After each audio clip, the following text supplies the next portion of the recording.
اللهم أنت السلام ومنك السلام تباركت يا ذا الجلال والإكرام. بسم الله الحمد لله والصلاة والسلام على رسول الله وعلى آله وصحبه ومن والاه. Assalamu alaikum, dear brothers and sisters, and welcome to the Book Review Podcast. It's been a while since I said that. I'm your host, Abu Abdurrahman, and I'm very pleased to be joined by my dear brother, Sheikh Farhan bin Rafee bin Ahmed bin... I'll stop there. Assalamu alaikum, how are you today? Wa alaikum assalam wa rahmatullahi ta'ala wa barakatuh. Hayyak Allah. It's good to see you once again. It's been a while in this studio. It's been a while. But you're literally upstairs every Monday night, like right on top of where you are now, pretty much. Alhamdulillah. That's still a blessing. For those who don't know, the Sheikh has a lesson every Monday night on top of AlBayan Radio station, which is Masjid Al-Azhar Belmore, and he's going through the 40 hadith of Imam Nawawi, explaining it. I think lesson 48 today, was it? 48, hadith 30. Excellent. May Allah accept and allow us to benefit from these beneficial lessons. Now, we'd like to welcome all our listeners, all our viewers watching and listening to AlBayan Radio, whether you're listening on 107.9 FM in Sydney. We will be on 107.9 FM until the 14th of this month, bi'idhnillahi ta'ala. So going through the blessed 10 days of the Hijjah and also the days of Eid and Ayyam al-Tashriq. And also to all those watching on YouTube and Facebook, welcome. We'd love to hear from you during the program. And this is the Book Review Podcast number 6. You'll see in the links there on YouTube and Facebook the previous podcasts, the previous 5, and also the clips for certain books that we went over a while back. It's been a while, but it's good to be back, good to discuss this topic, good to discuss something we both enjoy and love, and one of us works with them every single day of his life, alhamdulillah. For those who don't know, Sheikh Farhan actually works in the Dar es Salaam bookstore in Lakemba, there with the whole team there. A big shout out, a big salam to the team in Sydney, and also to the brothers, the Dar es Salaam in Melbourne, which I visited. And how was that? Well, they weren't there. So I took a picture of an empty chair and I sent it to your elderly brother Muaz. But one of the brothers, a nice brother, a worker there, we met him. He was a very nice guy. I actually forgot his name. Muhammad. Mashallah. Alhamdulillah, it was a good experience. Nice bookstore, and there's many on that road, that Sydney road there in Melbourne. I think, but like when it comes to books, don't worry about clothing and stuff. I don't think anyone can come up. In terms of books, the Dar es Salaam, there's Dar es Salaam. League of its own. Yeah, that's alhamdulillah, that level of expertise in for now, as it stands, the books range can't be beaten. Alhamdulillah. Now, what are we going to discuss tonight? Look, I thought since we've been out of it and we're coming back in, I think today is for the actual readers. Let's go on to something that's important. I wanted to go through a few things that are important. One, time management. When it comes to reading, setting up your time. The second thing that we want to go through is before you even buy a book. Now it feels like we've been out of it for, I think it's like 7 months. We haven't made a podcast. Been a while. So I thought it'd be weird to just bring another book in without doing another, not a muqaddimah, but just before you buy a book, what to take heed of and what's some of the things, and specifically Arabic books at this this one is going to be focused on. Yep. But the time management thing goes to everyone. Now, I think that's the time management, especially when you have circumstances in your life change, for example, getting married.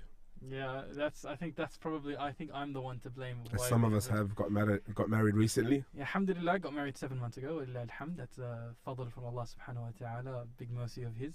But I think that's why we stopped doing it. It's subhanallah, I've been married for 6-7 months now, and we haven't made a lesson for 6-7 months. So I think I'm to blame. You're to blame, may or Allah subhanahu others? Wa ta'ala forgive me.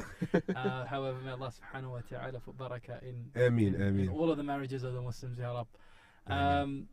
But I think something that is important, genuinely, is that when someone goes through, whether it's marriage or whatever it is going through life, where someone's studying or when someone's going through different phases of their lives, they're going to be approached by different things and different times. That circumstances change for every human being. And so they have to meet it in a certain way, or you can just, wither away and just become used to just being normal and just going with the flow, and nothing really progresses, and your library becomes a bit of a dust shelf. And everyone kind of, whenever you meet brothers you haven't seen in a long time, it's like, hey, what's happening, what are you reading? It's just life's a bit busy, everything's a bit busy, everything's a bit much, no time. And I genuinely think all of these things, alhamdulillah, some people are just, mashallah, very busy. Genuinely, they're very, very busy. But there are a lot of times where we just mismanage our time. And a lot of the issues that I see that people have with time management and always saying that they're busy is a mismanagement of their time, and looking at doing things that aren't important and prioritizing their time wrong. And it's something that's unfortunate, but you see it day in, day out, that people will do things that are less important on their to-do list than others, and they prioritize things that they shouldn't, and they get eventually nothing worthwhile done, and then they just get stuck in a rut, and it's like a cycle, and it never ends. It's your whole life. Khalas, if you don't break that cycle, you're never getting out of it. Yeah, you know what, a question I think of is, do you think it's the actual amount of time or the blessings we have in our time? Both. Yes, like for instance, if someone is sleeping 14 hours a day, then it's time, right? You don't have enough time with your eyes open. Genuinely, there are something that some people who don't have work, some people who do whatever. I'm not saying if you're sick or whatever. Like, I'm saying just generally people who don't have a proper routine or whatnot, and are going through certain things in their life, whatever it may be. But there are certain people who just sleep in 12 hours, 13 hours. And we say 6 hours is normal, right? But there are people who are just bed all day, or bed and Netflix all day, or bed and YouTube all day, right? There is that. I count that as part of it, right? So, for instance, if you wake up and your first thing is get your phone out and let me just scroll through TikTok or the shorts on YouTube or whatever it is, right? The Facebook stories or the Facebook shorts come on now. If you just go through that, then your time's going to be affected. You don't have time right now. And obviously that in turn is going to turn into barakah lost in your time too. So it's like, yeah, it's both, but it's also one and then the other as well. But the barakah aspect of it, 1,000,000%. I don't want to drag too much off topic, but honestly as well, the sin affects the barakah in your time.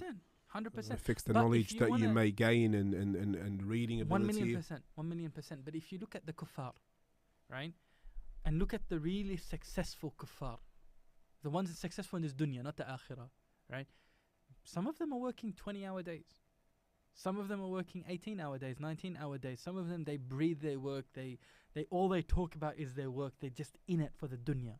They're just in it. And they make millions of... While people are asleep, they'll make what they do in people's lifetimes. Right? Like what an average person will make in a lifetime, they'll do it while others are sleeping. But if you look at like the really successful people, they always say, we wake up at 6 a.m., 5 a.m., 4 a.m. If you look at some of the really elite sports stars, right? Some of the really, like in the NBA and stuff, it's like we get training done before people even wake up. Like we wake up and we train before the rest of our competitors are even up. We've already done 2 hours. And I've heard this, I've like you see, like I don't want to drop names, right? I don't want to. That's not what this podcast is for. But you see that they wake up at 3, 4, 5 a.m. And we're encouraged to do that from a religious aspect and a religious perspective, but we don't do it, right? Because and it comes down to a few things, and it's ultimately not following the prophetic method of sleeping after Isha or sleeping early. That's the prophetic method of you sleep early, you wake up early. Okay, let's we've spoken about some of the issues, some of the challenges, some of the difficulties. What's the solution? Follow the prophetic method in terms of sleep. So sleep early. It comes before even sleep, bro. It comes to eating. Your eating patterns and your sleeping patterns are the most important things in your life.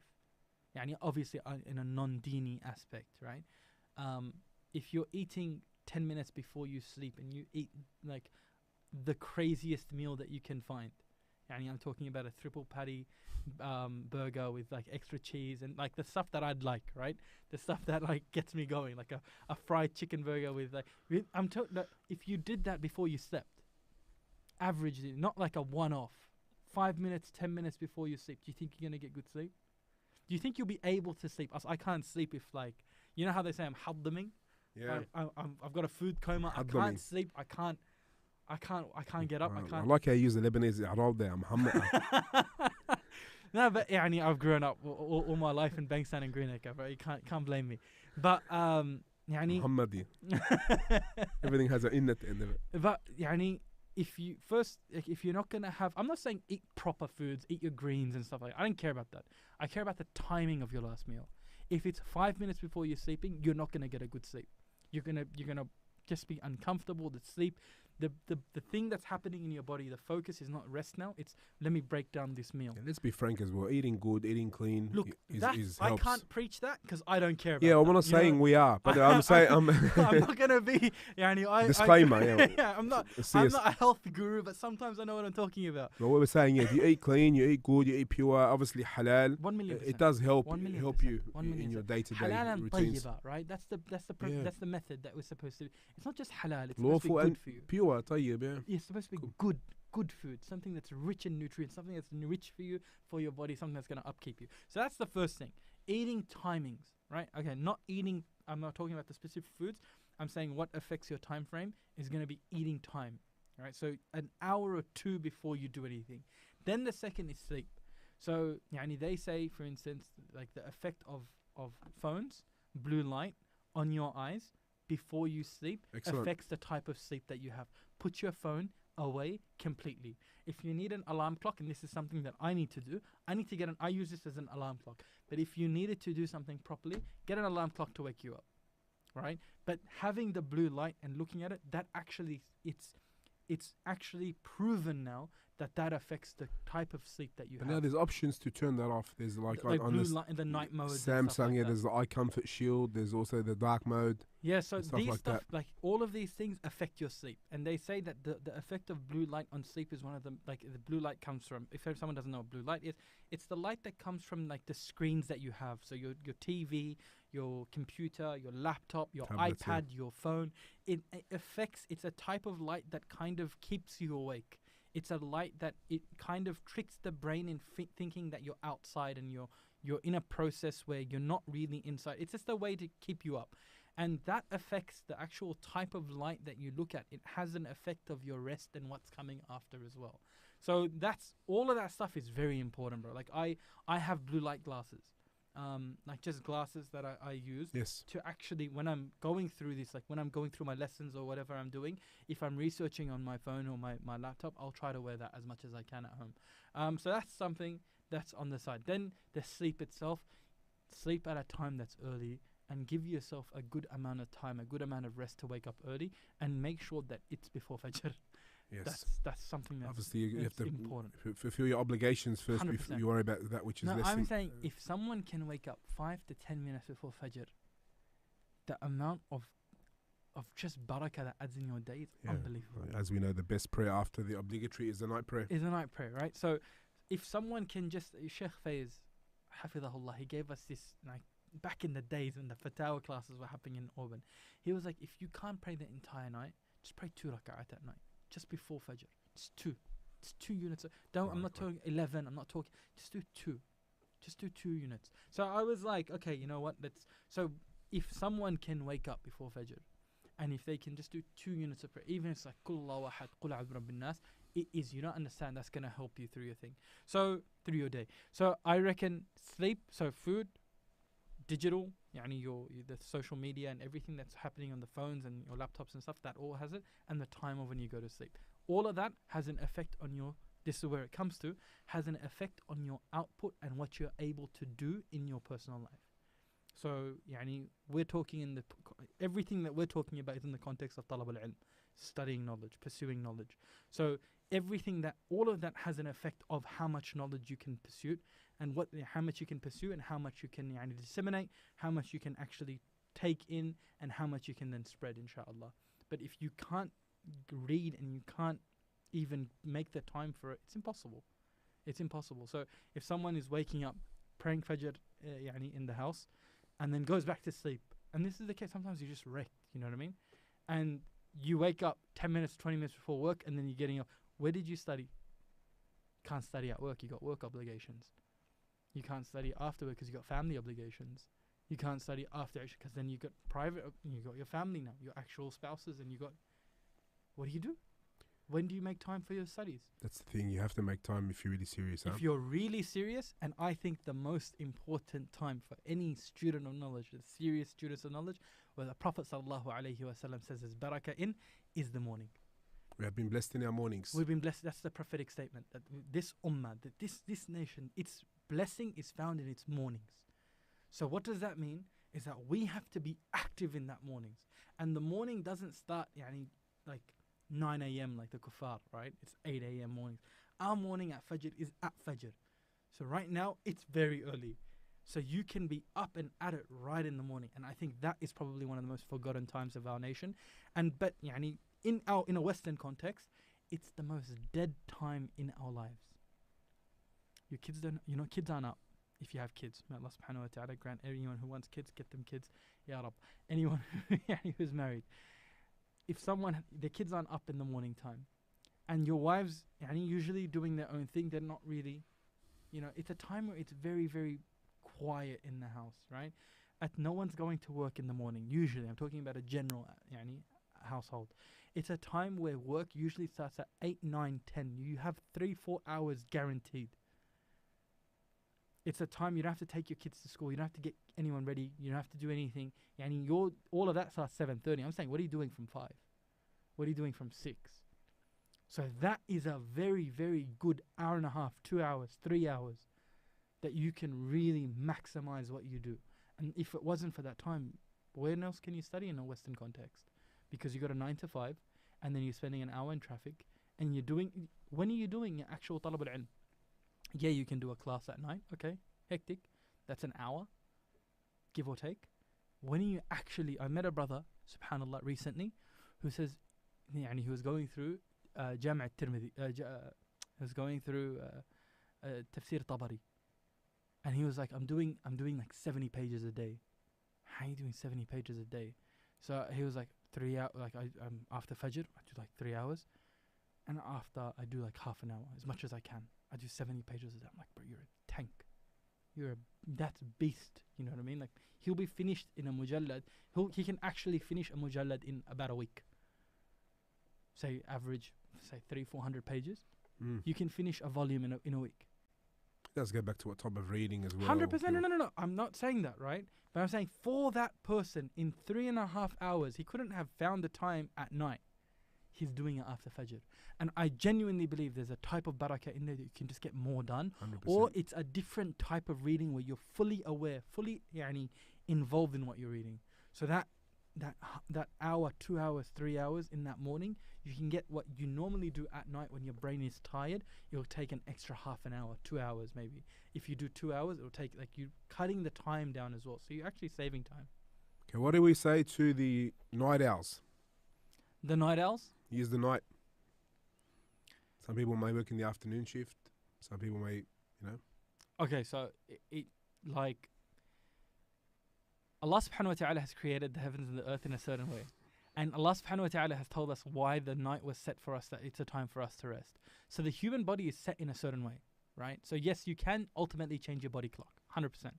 You can do that eventually with a lot of tension, a lot of pressure. You never get used to it, but anyway, that's another story. That's what you might experience very soon. So, like, there are brothers, subhanAllah, but the Sharia is complete, right? 100%. So even, for instance, when it comes to, I know we're on like radio and stuff, but when it comes to masail of marriage, right? The Sharia talks about how to be just with your spouse. And so it talks about the night issues.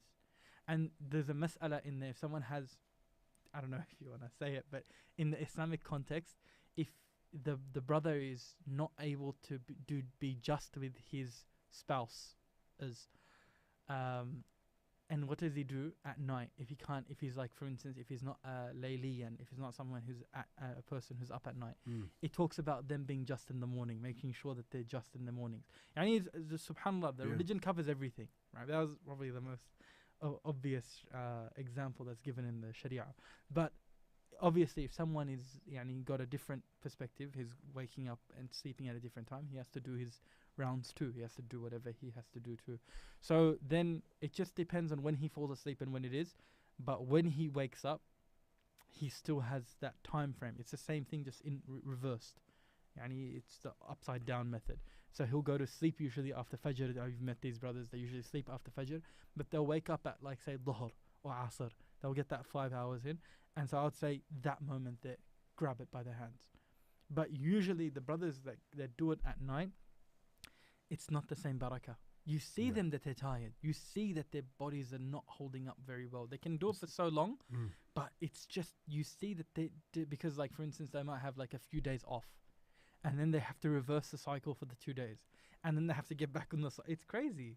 It's crazy. So look, if someone has, obviously, the same method, but you just reverse it and make it fit your schedule. But that early morning is when we have our barakah. So if you're sleeping through it, you're sleeping through it. That's your issue. Okay, we're not going to get into what we're going to actually read in that time. We'll leave that for another time, a program for a student of knowledge. We've spoken about Quran before and what to read from the Quran and basic tafsir. So that's an ideal place to start for those who missed out on the previous podcast. You can go back and review it. Okay, that's time planning. Plan your time wisely. And that's very important for students of knowledge. Barakah in the mornings. That's very important. Make dua to Allah subhanahu wa ta'ala. 100%. Avoid sin. Give everyone their rights. If you're married especially. 100%. Yeah. But I genuinely think that's for students of knowledge in the West. When we talk about, there's not enough time in the day, I can't do this, I can't do that. I genuinely think it's because of time management. I genuinely believe it. With all my heart of hearts, I genuinely believe that people are not using their time properly, and that's why a lot of people complain that, I'm too busy. Are you really too busy, or are you mismanaging your time? I genuinely think I like how you use mismanaging. I like to use time wasting. We've become very, very, how can we say, experts at time wasting. You know find what the stuff. Scariest thing in the world And was, we're all to blame. Like we all fall into it. bro. You know that on the iPhone when they came up with how much time you've used on your phone, that was the scariest thing in my life when I found that out, bro. Like, I think it's like what you use on social media. I don't want to actually say how much I'm on. That would be very, very upsetting for me. But like when someone like is your phone is telling you that you've spent 3 hours on Facebook, 2 hours on YouTube, that's 5 hours of social media. If they're saying your average screen time is 10 hours, 9 hours, 8 hours, bro, you're awake for like 12 hours. What are you doing, Anjad, like what are you actually doing? So if your time, I'm not saying for the brothers that work on their phones, I'm not saying but if you're actually if it's showing that you don't work on YouTube, you're not a streamer or a platform provider or something, and it's showing that you spent over an hour on YouTube a day, you got issues. You're mismanaging your time. You're wasting your time. 1,000,000%. And as students of, this is why I'm saying, what comes first and foremost before like anything, people always say, I can't read because I don't have time. I can't read because I have family. I have commitments. I can't read, I have work. I just say there's always time, you just have to make it. You always just have to make it. That's on time. Excellent. And that's why it's important for the student knowledge. That's 100%. What we're getting at. Okay, what are we moving to next? We've spoken about time management. And now, when someone does find time and does find a book, we're not talking about what book. We're talking about, for instance, someone wants to read a book. Now, what do they, two of them, we're talking, now this shifts specific. Before it was for general for everyone. Now we're specifically talking about Arabic books. And we're talking about three things to consider, when purchasing an Arabic book. What to consider. And the word tahqiq comes in, takhrij comes in, and taba'a comes in. The word tahqiq of, for instance, just analyzing the manuscripts or the analysis of the manuscripts or just making sure that it's textual accuracy, if that's what you want to call it. The second is takhrij, which is finding rulings on the actual ahadith and the athar that are there. And we'll go through each one. And the taba'a, the print, the publisher. And these are three things that everyone has to look at when purchasing, generally speaking, an Arabic book. And inshallah, we'll go through when doesn't it matter. When doesn't it matter? So these are basically the measuring stick of should I buy this book or should I not buy this book, or what book to buy. They both have the same names, they both have the same authors. Which one should I buy? And this happens all the time. Anyone who knows, who's purchased the book, is very, very important, but no one really teaches it to you. It's very, very important, but it's like something that you get burned a few times and then you figure it out. You learn through your mistakes. And we're just saying, hey, we want to save you a couple of tips and trips to the stores and making wrong mistakes, and inshallah we're going to save you. And the third one, it actually affects English books as well, the prints. 100%. It affects English. The first two, not so much, But the last one, definitely. Because you really want to remove that it's just a book, bro. They're all the same. It's papers and ink. Especially for you. It's the same, bro. Did he say that? Did he just say that? They want to remove that? Triggered. Yeah, that's a trigger. Oh, wow. We're not going to speak about price today, because we'll speak about it another time. But this all affects price. 100%. But that's what we're saying. And it does depend on budget. Later on, we'll speak about that. But this takes time. 1 million percent. Someone who is new, he's going to have that attitude. She's new. She's, it's just a book. It's got. Why is this in 6 volumes? Why is it in 1? They don't understand. 100%. And you feel sad sometimes. That's what we're trying in these podcasts. And I'll tell you why this spread is the attitude. In the first, when I was in Medina, yes. One of the brothers, he got trigger happy. He got happy. Bought everything. He got happy. He went to the book fair, and he's like, Farhan, I need you to check out my books. I'm like, khair, because I had I'm not saying I had a reputation, right, that I had a books, and I knew which prints to get. I kind of, with the Australian students, I hope they knew that they could ask me. A few brothers really took that, and they used to ask me about, before buying books, what to buy, how to buy, when to buy, and when book fairs came out, I was always in the book fair, and I was like, it was Eid for me. It was like a kid in a lolly shop, you know what I mean? Like, oh, book fair. That was the best time, right?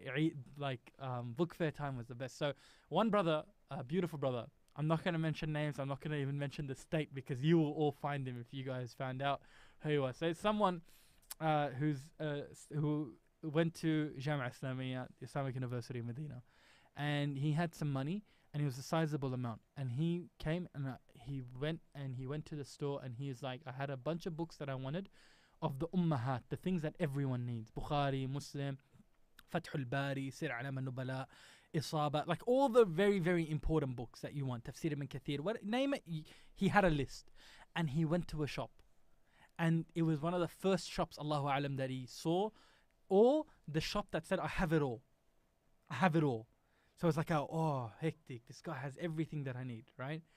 So he went there, and he dropped money. He dropped money. He spent big bucks. Was it a suitcase money or? It was a good envelope. It was a good envelope, right? Over there in Saudi, 500 is the biggest umla. Yeah. Right? It's not 50. Yes, that's hectic. Right? So it's not. We're not talking 50. He's doing it 500. Anyways, the brother drops money, and then it hits him. I should have asked Farhan. And then he's like, Farhan, can you come? Just check out my books to see if I did okay. I went into this room, and I just took one look at the shelf.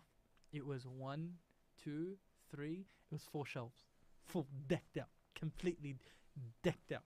Right? I'm talking about, he had, name it, he had it, right? Of like the ummahat. Now, if we just pause here before you tell us what you did, he'll be over the moon. He'll be happy. He was 4 joyous. shelves. You just, I just dropped money, and not only that, I wanted these books, and I got these books. I wanted them, and I got them. I'm happy. And then someone told him, hey, you should really talk to Farhan. And then so he calls me over, and I went to his room, and it was like in building 13 or building 15 or something. It was one of the newer buildings. And I rocked into this guy's brother's room. And I walked in, I took one step, and I was like, why didn't you call me? Why didn't you call me? Like, what did you do? Like, why didn't you call me? I said, Inna lillahi wa inna ilayhi raji'un.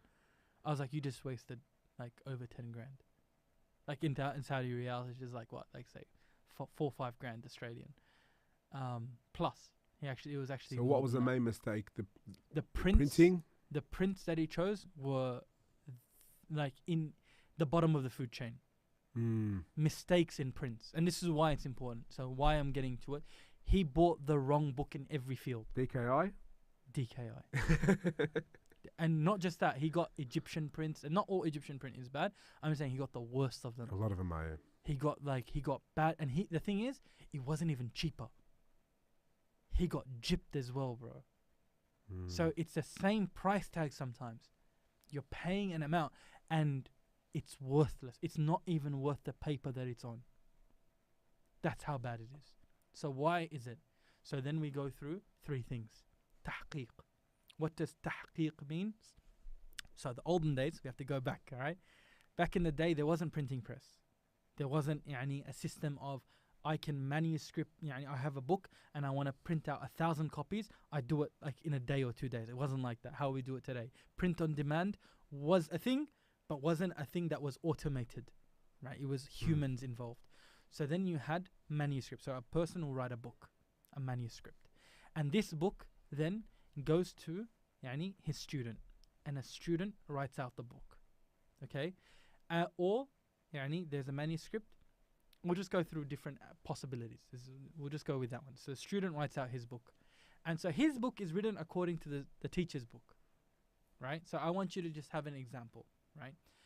Imam Nawawi rahmatullah alayh writes Riyadh al-Salihin. Riyadh al-Salihin, so Imam Nawawi writes it. Say it's 1 volume. Then he gives it to his student and his student writes it out. Okay? Now his student writes it out. Now his copy is from the copy of the person who wrote it. Now imagine this goes out a bunch of times, right? So then it comes in the hands of a person who wants to sell the book. So then they go to a scribe, someone whose job is literally write this on paper and write as many as you can, right? So then he starts writing this out. So there were good ones, there were bad ones, and there were things in between. So some of them, for instance, they got after someone, like I give you my book. You copy out my book, 100 pages. Then someone copies your book, 100 pages. Then someone copies his book. So now how far is that away from me? Right? Human error. Some things you should see the manuscripts. It's so hard to read. So hard to read. Some authors didn't know their own books because they would go, subhanAllah, this is how it went. One of the scholars went to the bookshop and he saw a book, and there's 2 editions of these stories. One of the stories is that he goes to a bookshop and then he buys a book and then comes home and figures out that this is my book. I wrote this book and this is my handwriting. He didn't even know when he was looking at it in the bookstore. And there's another one that he goes out to a bookstore and he sees a handwriting and he says, finally I found someone whose handwriting is worse than mine. Goes home and figures out that it was his handwriting the entire time. You have to understand that it's not, it wasn't mainstream. It's not this one font, Times New Roman, 9 font, double spacing, beautiful pages. It wasn't like that, right? So human error, they used to write sometimes books and on the corners they used to write different books in different fields. Manuscripts are crazy. Al-Hamish is a different book. On the sides of the book is a different book. It's unbelievable because paper is a commodity, bro. Back in the day, it wasn't as widespreadly available, and now it's getting scarce again. But it wasn't as readily available as today. So I'm saying, so you have manuscripts. So I'm saying, so for instance, some of these manuscripts are like 500 years old, 600 years old. So you have to look at which manuscript is closest to the author. Which manuscript, and it's a science, right? They teach this as a subject in university. So which manuscript was checked by the author or a student of the author? Which manuscript is closest to the author's one? So then there are some, for instance, Tafsir ibn Kathir, right? It's a very important book. It has hundreds of manuscripts. So then someone has to go through which of the best manuscripts are there, 10 of the best manuscripts. Which are the closest? Which ones are the most readable? Which ones do we have? All of them are complete. Some manuscripts are missing. Some manuscripts, pages are missing. Chapters are missing. Words are missing. Right? Through age and decay. You don't understand? It's a science. So the aim of tahqiq is finding the words of the author in the author's word in the complete manner. Finding it in its complete form and as most accurate as possible. So for instance, some manuscripts, like some books, they'll say that it was based on a manuscript that was accepted by the author or by the students of an author, or that was to the manuscript itself of the author, right? So it's all 5 manuscripts or 10 manuscripts trying to find what is the best manuscript and what's the closest to it, because sometimes some parts of it there's ink stains. There's from some parts have been completely decayed. The ink has come. You don't understand? Like it's crazy. So the aim of the muhaqqiq, the person who's doing it, is trying to find out with meticulous accuracy what did he intend without dropping anything and without adding anything. Finding textual accuracy of what this author wrote in this book. That's the main aim of a muhaqqiq. And subhanallah, it's a complete science. But if you don't understand the science, and you don't understand manuscripts, and you don't understand what's going on, and you get a wahid to come in, some bloke just on a typewriter, right, or a computer, and he's looking at it, yeah, it looks pretty good, yeah, hectic, mad, awesome. And the problem is that some people, they just want to print out a book for sales, right? So, oh my God, this guy wrote this book, this only one, we don't need to check it or anything. If we print this out, we'll sell 1,000 today. So do it quickly. Don't worry about time. Quickly. Get it done quickly. And that's the main aim of the muhaqqiq now. This muhaqqiq, he just goes, oh, I just want to get this done. Don't worry about what's dropped, what's there, what's missing, what's not. Let's not see if this is not even his work himself. Right? So Egypt has this problem. For instance, some of the Egyptian publishers, they print out books not even of the authors. So some guys wrote a book, slapped Ibn al-Qayyim's name on it, and said, Bismillah, that's going to sell. That's good. Done. And they'll, so you have to be very, very careful. So that's the aim of a muhaqqiq. That's why it's very important to always know. And in every book of the modern Arabic books, they actually have a whole dirasa on the introduction, a whole study of how a book was meticulously done. And they'll even give you sample pages of the manuscripts, if it's a good one. If it's a good book. And I'm talking about like some books, like for instance Sahih al-Bukhari, that was just printed December last year or something like that, from Bayt al-Sunnah, a new edition of Sahih al-Bukhari, took 10 years to properly do the tahqiq of it. Oh, Akbar. 10 years. The Shaykh was on it for 10 years of multiple manuscripts that he had gone through himself, and there was a team behind it. 10 years it took to do it properly. So it's not just, I got Bukhari. No, but like, what was the manuscripts they used? Is it textually accurate? Is it accurate to what Imam Bukhari wrote?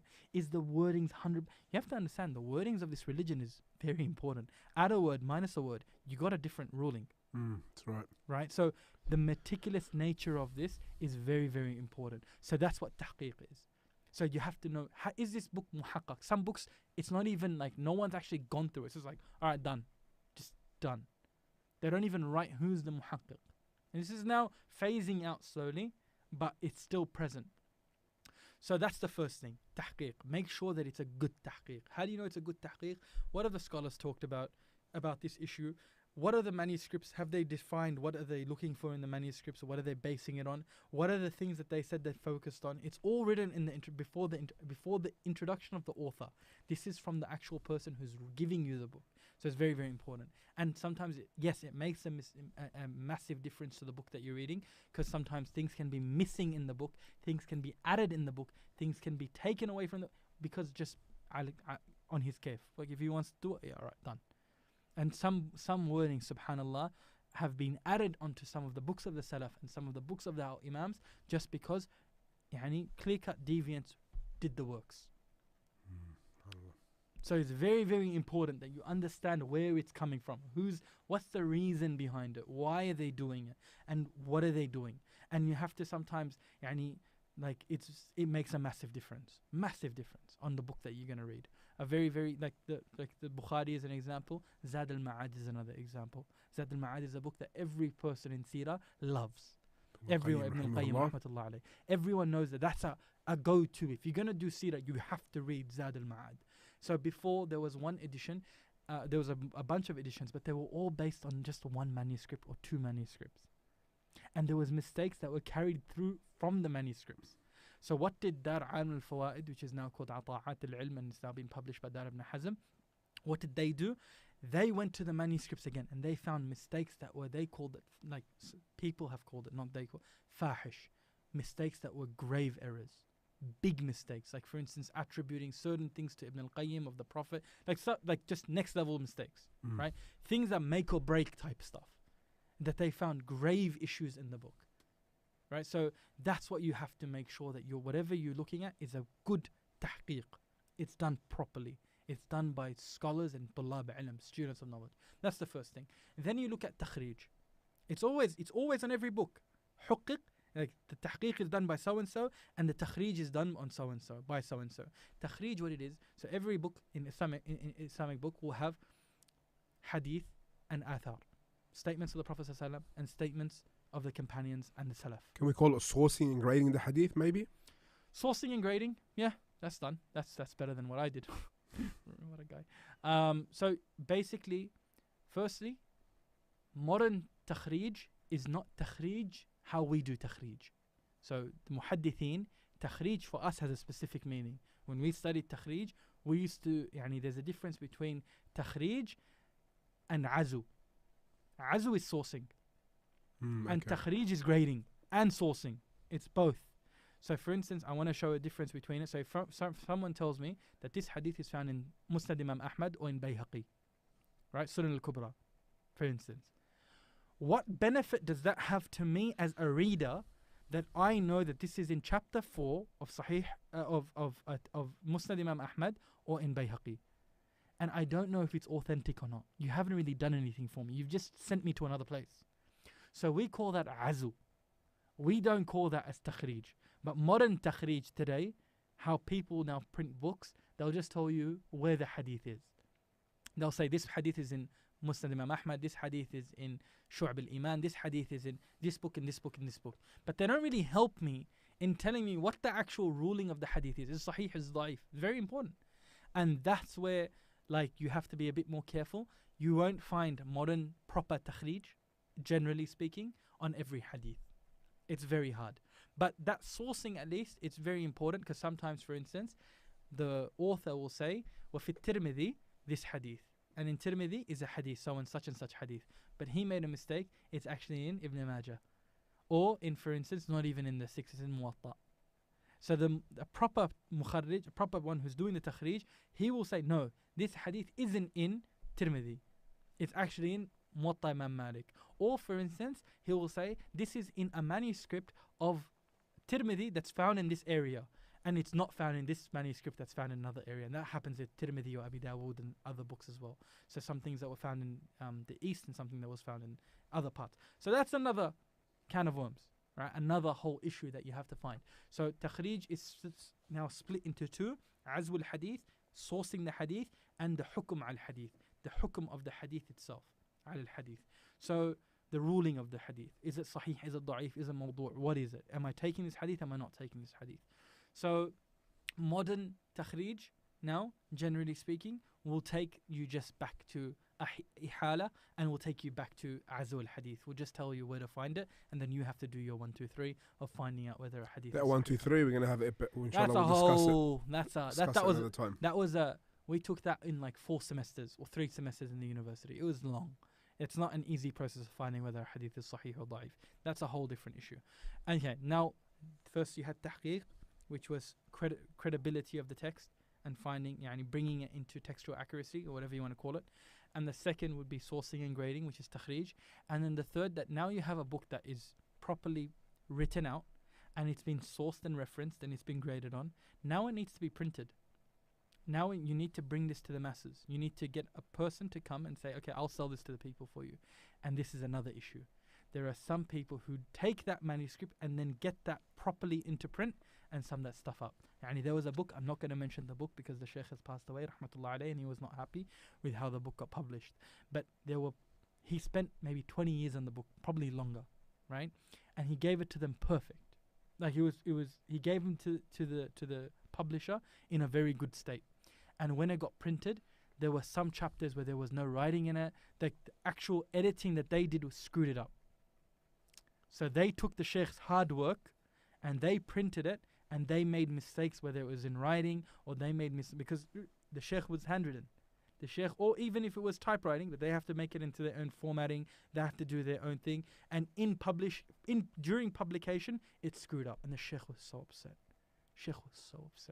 And before he died, I don't even know, he was telling me and my father, it got published in another country, he gave the rights to another company, and then he worked on it again because he had to work on it just to fix up the issues that arise from the first edition. And before he passed away, I had met him maybe a year before he passed away, 6 months before he passed away, and the new edition hadn't even reached him. It just hurt. So sometimes the publication of a book means a lot. The actual publisher, are they a good publisher? Do they do things properly? Are there mistakes in their books? Because the mistakes don't come from the ulama. They come from a guy on a typewriter. They come from a guy who's maybe not even a student of knowledge, who's doing it as a day job. So there are some publishers who are known to be perfect like really good publishers. Like in Egypt, for instance, Dar Ta'sil, the gold hadith books, right? They're known to have some of the best tahqiq and the best prints of any of the books that they print. It's just known. They have mistakes, 100%, they've made mistakes, but like it's known that these guys are really good. They're really, really solid. So you know that publication, whatever book you get from it, is kind of good. In English, I said that this matters in English as well, right? In English, where does publication come to a point? Very, very important in two ways. Some of these really shocking, shonky places now publish English books. So for instance, you can get Sahih al-Bukhari, 9 volumes, Dar al-Salam. Or you can get a 4-volume edition for like $100 cheaper, and it's printed by DKI, Dar Kutub Ilmiya. You run away from the second, like the plague. You run away completely, right? Why? They make mistakes in translation. They make mistakes in printing. They do the whole works, right? You're okay, Habibi? Alhamdulillah. I think we're going on for too long. Is that what the? No. If you want, we can cut back. No, let's finish this point. It's very important. So the second one is even more important, right? So the first point is that they make mistakes in publication, in translation issues. They make mistakes in the whole works, right? So you're reading Google Translate, maybe even worse. So that's one issue. The second issue is that you get sometimes publications who print books of great scholars. My co-host is on the borderline of dying here. Allah give us a long life and good health and iman. Give us a good ending. Protect my co-host and the rest of the believers, Ya Rab. Ameen. So the first one, do you want me to do that again? So the first one is basically you have some prints of English books who print out very important books, but they make the same mistakes in English. The second is that you have sometimes deviant publications and they print out books of great scholars, but they add their 2 cents in there as well. So for instance, a book of Ibn al-Qayyim or Shaykh al-Islam ibn Taymiyyah printed out by a left Sufi wing type publication. Now they're only publishing it because there's a reason why they're publishing it. And sometimes, and I've told this to some people who buy books from me, because we have some of them, I've told them read the book because the actual translation is amazing, but do not read the actual introduction. Don't read it. The introduction of the authors or the introduction of the translators, don't read it. Why? Is because they've put their 2 cents in and they've twisted and warped the book completely. They've given you like a jump start, but they've jump started you in the wrong direction, and now the way that you're reading the book is in complete shambles. So sometimes, yes, reading a book printed by certain people, the book might be okay, but sometimes just in the introduction they might have something, or the index they might have say something. So it's not from the actual work of the author, but they've put their 2 cents in there. So sometimes, yes, even in English books, this comes in there. And I don't want to drop, should we drop which publications, for instance? Like for instance, the Islamic Text Society, right? They printed some of Ibn al-Qayyim rahmatullah alayhi's works. And in the introduction, they make Ibn al-Qayyim complete, almost full-fledged Ash'ari, Sufi, right? So if you take his other works, you just pick and choose quotes, right? But you don't take the other works of Ibn al-Qayyim, right? How he has so many works, subhanAllah, you just take a pick, right? Or how he talks about his sheikh's positions and what he affirmed. Take whatever you want, right? But if you take Sawa'iq al-Mursala, for instance, if you take right the very, very important books of Ibn al-Qayyim, right? So, and you see his real position on the Jahmiyyah and Ahlul Kalam, and you see his real position on Aqidah and methodology, but misrepresenting it by cherry picking quotes and then putting that in the introduction, I don't think that's textually fair. And it might, Allahu Alam, it might come into being dishonest in your intellectual dishonesty when you're presenting something that goes against the major works of the actual author. So again, a side issue, right? But yes, this does print. Yes, it does affect the actual book that you're reading, and that affects both English books and Arabic books. Before we finish and conclude, with Eid around the corner, is there anything exciting or something which is standing out which we can recommend for our listeners and viewers to buy for Eid as a gift from the books we're talking here? So I have a few things, right? Anything that's written by Ibn Taymiyyah, anything that's written by Ibn Qayyim, go for it. Just run wild. Just go. Bismillah. Then any of the hadith books, if you can, Bismillah, go for it. Any of the hadith books, go for it. It's something with a commentary, even better. Like for instance, 40 hadith Shaykh Fawzan or Shama'il Tirmidhi, Dar Arqam, or even if you wanted to go for Riyadh al-Salihin Dar al-Salam edition, Salahuddin Hafiz Salahuddin Yusuf's Sharh, go for it. Perfect books, mashallah. When I say perfect, I don't mean perfection. Perfection is only for Allah subhanahu wa ta'ala, but perfect gifts, really good gifts. Also, if someone wanted to read something, there are some really, really good books by Shaykh Abdul Razzaq bin Abdul Muhsin Abbad. There are some, Hafidahullah Tabarak wa Ta'ala, there are some amazing books by Shaykh Sulaiman Ruhaili, Hafidahullah. There are some, just Umar al-Ashqar, any of his works you can go for. It is in any field. Come see us at Darus Salam, and I genuinely think on the website, if you just know what you're looking for, you'll find a gift for someone that you like. We encourage gift giving on Eid, and what's a better gift than beneficial knowledge, especially the Quran and Sunnah. My voice is about to completely go, so we'll have to do a quick conclusion. I'd like to thank Shaykh Farhan, and inshallah, we hope to have this podcast at least once a month. Inshallah, ya Rabb. So please spread the word and recommend it and share it with others. I'd like to thank all the brothers and sisters for listening or watching today, and until next time, Assalamu alaikum wa rahmatullahi wa barakatuh.